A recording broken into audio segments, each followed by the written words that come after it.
Assalamualaikum warahmatullahi wabarakatuh.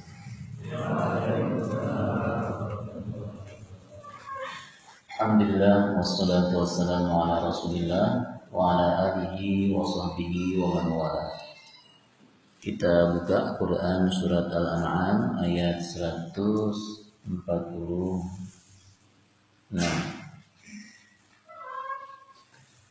A'udzu billahi minasy syaithanir rajim.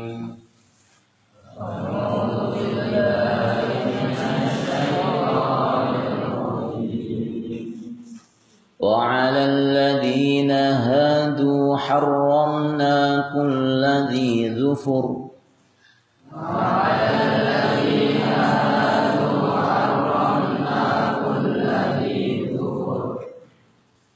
ومن البقر والغنم حرمنا عليهم شحومهما إلا ما حملت ظهورهما أو الحوايا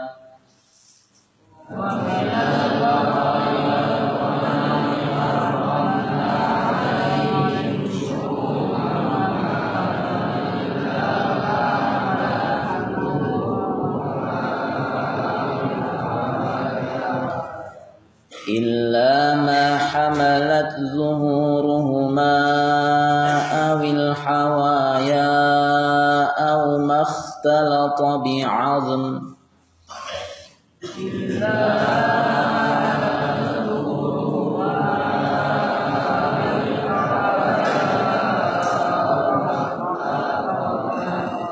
ذلك جزيناهم ببغيهم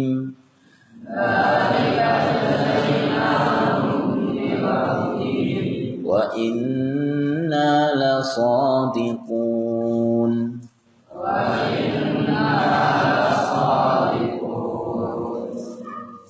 Dan kepada orang-orang Yahudi kami haramkan segala binatang yang berkuku, dan dari sapi dan domba kami haramkan atas mereka lemak dari kedua binatang itu, selain lemak yang melekat di punggung keduanya atau yang di perut besar, dan usus atau yang bercampur dengan tulang.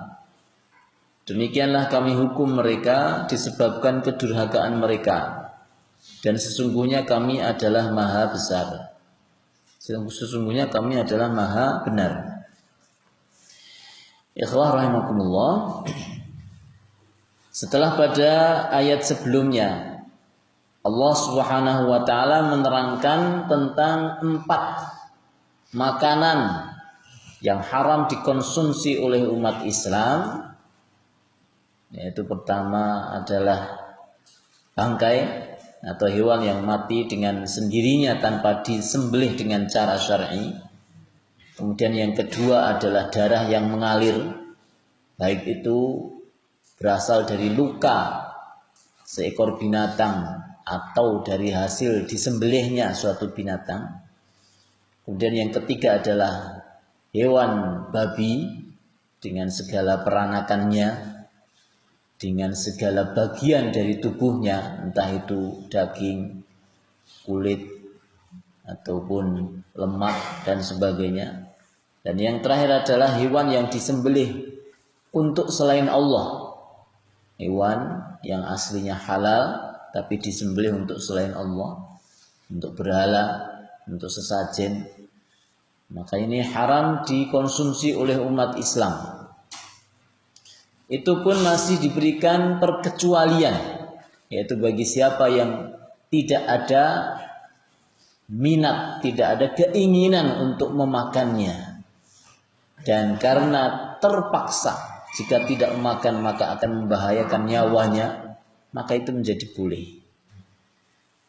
Maka di dalam ayat ini Allah menerangkan ada beberapa makanan yang diharamkan atas orang-orang Yahudi, bukan karena jenis makanan itu haram, tapi adalah sebagai hukuman Allah kepada mereka atas kedurhakaan mereka. Sekali lagi bahwa ayat sebelumnya itu Allah memerintahkan Nabi Muhammad untuk berbicara kepada orang-orang musyrikin Mekah. Yang orang-orang musyrikin ini mereka banyak yang mengaku dirinya adalah pengikutnya Nabi Ibrahim alaihissalam, padahal mereka jauh dari syariatnya Nabi Ibrahim alaihissalam. Jadi yang diajak bicara adalah orang-orang musyrikin, ya, orang-orang yang mereka tentu di sini bukan orang-orang Yahudi. Kemudian di dalam ayat ini Rasulullah Shallallahu Alaihi Wasallam diperintahkan oleh Allah untuk menerangkan keadaan orang Yahudi. Jadi menerangkan ada di sana orang-orang Yahudi yang Allah murkai mereka, Allah siksa, Allah berikan hukuman kepada mereka atas kedurhakaan mereka, yang senang mengutak-atik ayat Allah, yang senang menambah dan mengurangi ayat-ayatnya Allah, yang senang membuat syariat-syariat tersendiri, ya, di hadapan Allah Subhanahu wa taala. Jadi ini antum harus pahami. Jadi bahasanya begini. Ini kalau bahasanya, bahasa mudah saya, kalau ente senang ganti-ganti hukumnya Allah, nanti kayak orang Yahudi loh ya. Nanti akan dimurkai, disiksa, dihukum Allah SWT kayak orang Yahudi. Yang mereka senang membuat syariat-syariat sendiri, yang senang membuat dan menambah atau mengurangi ayat-ayat Allah, mempersulit sendiri, sehingga kemudian Allah murka kepada mereka, sehingga Allah hukum dengan ayat yang kita baca ini. Apa itu? Wa 'alal ladzina hadu harramna kulladzi dzufur. Atas kedurhakaan orang Yahudi itu, durhakanya orang Yahudi itu apa? Oh, banyak sekali itu. Ya. Durhakanya orang dahulu, dan memang mereka itu Allah ciptakan sebagai manusia cerdas, tapi kecerdasannya itu bukan dipakai untuk memahami ayat dan mengikuti para rasul. Kecerdasannya dipakai untuk kelicikan. Ya, antara cerdas dengan licik itu kadang agak sedikit senang bersinggungan. Cerdas yang tidak dimanfaatkan untuk kebaikan itu akan menimbulkan kelicikan. Dan kecerdasan orang Yahudi ini malah justru menimbulkan kemadharatan untuk mereka, karena mereka tadi terlalu mengakali, mengandalkan akal, ya, saat memahami sebuah nas, sebuah dalil, sehingga kemudian mereka malah justru bukannya, ya, menjadi orang-orang yang setia terhadap para nabi mereka, tapi justru mereka orang yang paling keras perlawanannya terhadap para nabi.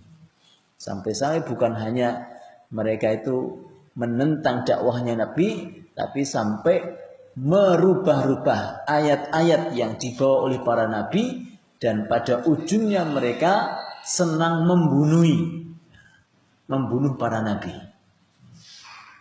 Sudah banyak para nabi yang dibunuh, dibantai oleh orang-orang Yahudi. Bahkan Nabi Muhammad SAW sendiri berkali-kali beliau diancam akan dibunuh oleh orang-orang Yahudi, berkali-kali, ya, mereka berusaha membunuh Nabi Muhammad sallallahu alaihi wasallam. Maka di sini ikhwan, Allah hukum mereka dengan apa? Haramna kulladzi dzufur. Kami haramkan atas mereka segala binatang yang berkuku. Segala binatang yang berkuku. Apa binatang yang berkuku? Maksudnya binatang-binatang ini punya kuku yang tidak bisa lepas. Jadi betul-betul kayak paten kukunya. Jadi di dalam tafsir yang kita baca ini dicontohkan hewan-hewan yang berkuku ini seperti misalnya ada unta, Binatang yang berkuku maksudnya adalah yang jarinya tidak terpisah antara satu dengan yang lainnya. Tidak terpisah antara satu dengan yang lainnya. Antum paham? Jadi apa? Ya, jadi kayak sepatu begitu ya, gambarnya itu kayak sepatu yang jarinya itu menyatu. Contohnya seperti unta, seperti termasuk angsa juga, dan lain sebagainya.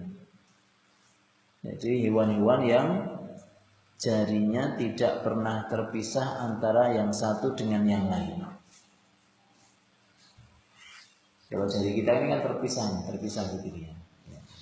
Jadi kalau yang terpisah begini halal bagi orang Yahudi, tapi yang menyatu jadi satu begitu ya, maka haram atas mereka. Wa minal baqari, kemudian jenis yang berikutnya yang diharamkan atas orang Yahudi, wa minal baqari wal ghanami harramna alaihim syuhumahuma, dan dari sapi dan kambing maka kami haramkan atas mereka syuhumahuma, lemaknya, lemak gajihnya sapi dan kambing itu diharamkan Allah atas orang-orang Yahudi. Illa ma hamalat duhuruhuma, kecuali lemak yang melekat di punggung keduanya. Nah, jadi kalau lemak yang di punggungnya kambing, punggungnya sapi, ya, artinya berarti di sebelah atas ya, itu tidak apa-apa, halal. Awil hawaya, atau yang di perut besar, berarti gajih yang ada di dalam perut, berarti perut ya bagian dari situ ada hati, limpa, jantung ya.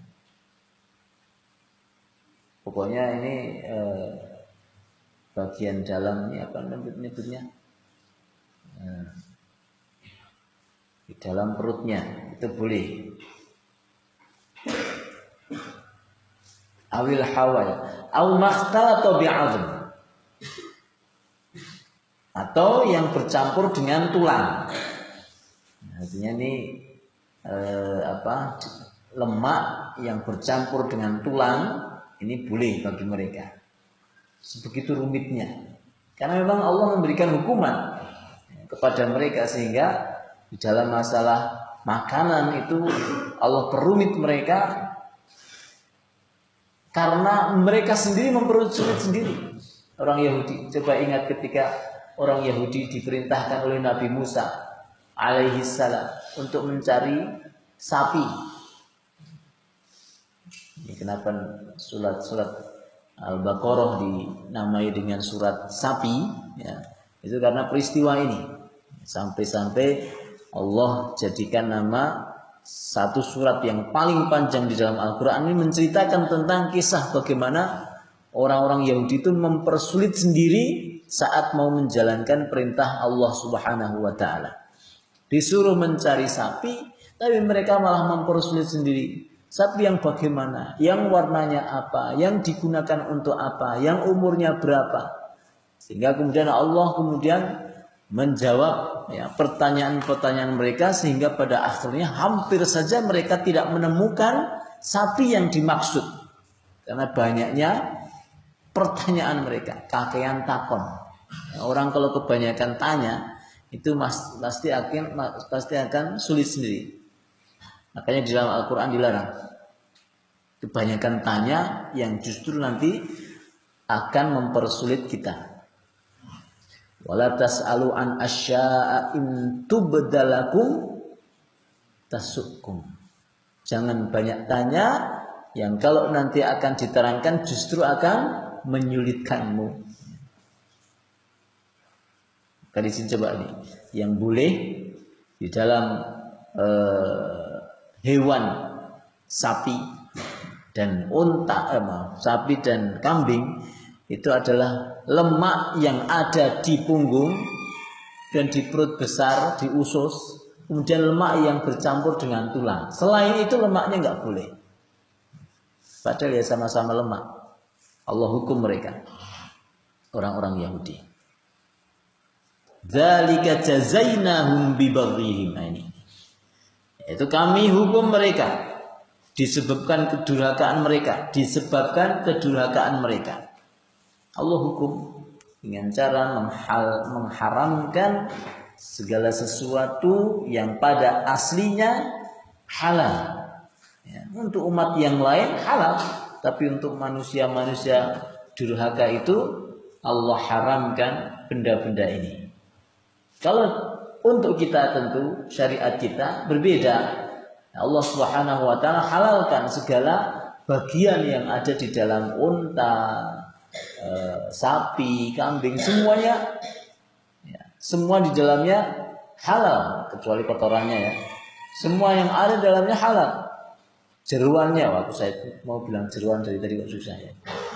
Jadi dagingnya, kemudian tulangnya, kulitnya, jeruannya, itu kan halal semuanya bagi kita semua. Ini sebuah nikmat.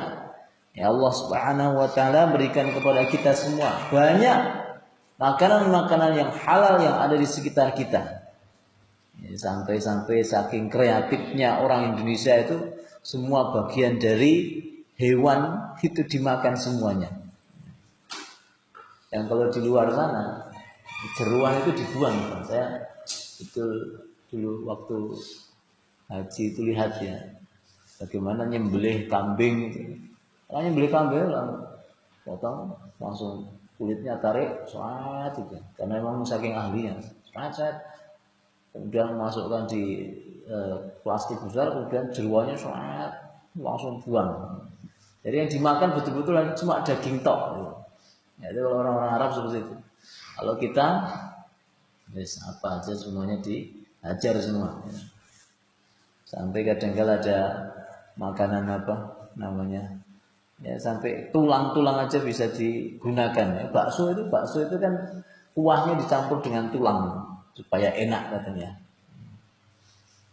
Ini kreatifnya orang. Dulu juga misalnya kepala ayam itu kalau di Mesir itu nggak dimakan.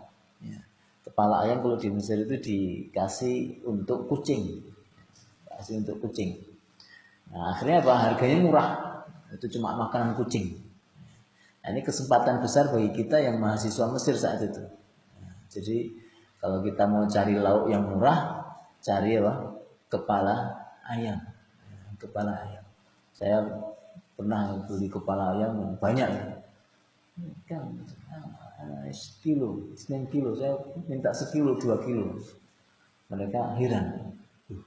Kamu beli kepala ayam banyak kucing di rumahmu? Saya jawab ya banyak kucing rambut ireng ya. Yang makan bukan kucing ya, tapi kita semua. Ini orang Indonesia apa aja dimakan, ceker aja nih Pak. Mereka ketawa itu, ceker dimakan. Kadang-kala setelah beli kepala, hari berikutnya saya beli ceker. Padahal ceker betul-betul itu makanan kucing.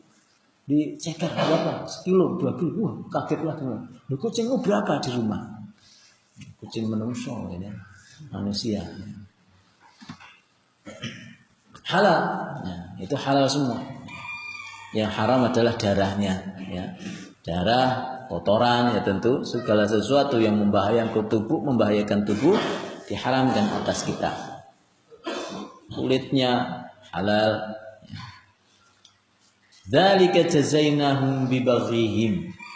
Itulah hukuman kami atas kedurhakaan mereka. Wa inna lasadiqun. Dan sesungguhnya kami adalah betul-betul benar.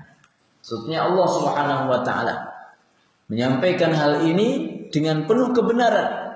Dan ayat ini juga sebagai dalil atau bukti bahwa Rasulullah Shallallahu Alaihi Wasallam itu betul-betul berbicara atas dasar wahyu Allah, bukan atas dasar ilmunya sendiri. Bagaimana? Tidak. Rasulullah mengetahui coba hal-hal ini, yang ini berlaku kepada orang-orang Yahudi, padahal beliau tidak bisa membaca. Beliau tidak bisa menulis. Dan orang-orang Arab di sekitarnya juga demikian. Banyak yang tidak bisa membaca, banyak yang tidak bisa menulis. Tapi beliau mengetahui sejarah yang terjadi pada orang-orang Yahudi. Dan orang Yahudi tidak membantah ayat ini. Artinya itu betul-betul. Setelah Rasulullah ketemu dengan mereka di Madinah, mungkin berapa tahun setelahnya, ya, setelah turunnya ayat ini, dan sampai sekarang juga orang-orang Yahudi tidak membantah. Artinya itu betul-betul ya berlaku atas mereka. Bagaimana Rasulullah Shallallahu Alaihi Wasallam mengetahui info ini? Dari siapa beliau?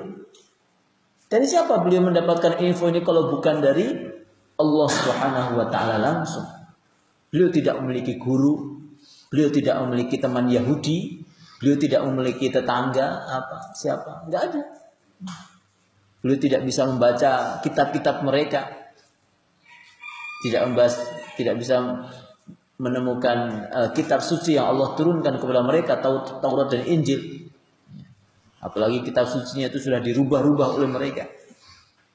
Maka inilah ya salah satu dari mukjizat Al-Quran adalah menerangkan kepada manusia segala sesuatu yang pernah terjadi dan belum terjadi. Menerangkan sesuatu yang manusia tidak mengetahui saat itu. Maka semakin orang banyak bercengkrama dan bersahabat dengan Al-Quran, semakin cerdas dia. Akan semakin banyak ilmu yang akan didapatkan. Jadi pelajarannya di dalam ayat ini adalah Allah Subhanahu wa taala menghukum orang-orang Yahudi yang mempersulit diri sendiri mereka, yang mereka banyak durhaka kepada Allah Subhanahu wa taala dengan mengharamkan beberapa makanan yang pada aslinya halal dan sekarang memang dihalalkan kembali kepada kita semua, ya, supaya mereka kembali ya, bertobat kepada Allah Subhanahu wa taala. Dan pelajaran yang kedua adalah ya supaya kita semua tidak meniru apa yang dilakukan oleh orang-orang Yahudi, yaitu membuat syariat atau hukum-hukum sendiri di luar dari hukum yang dibuat Allah Subhanahu wa taala. Demikian ikhwan, semoga ada manfaatnya. Wassallallahu ala nabiyyina Muhammadin wa ala alihi wa sahbihi ajmain. Assalamualaikum warahmatullahi wabarakatuh.